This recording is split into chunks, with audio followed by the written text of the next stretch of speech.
माइकईरोम लाक्तुना इम्फाल कॉलेज फाउबा चत्थगदौनी इम्फाल मरुओइना arm forces special powers act AFSPA अमदी मियाम ख्वाइना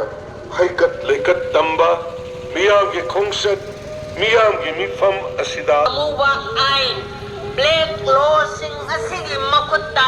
सीगदबगी मांग थाना जलम लगे मणिपुर के arm forces special power act Manipur के arm forces special power act repeal Manipur के arm forces special power act long live Manipur long live Manipur Manipuri माना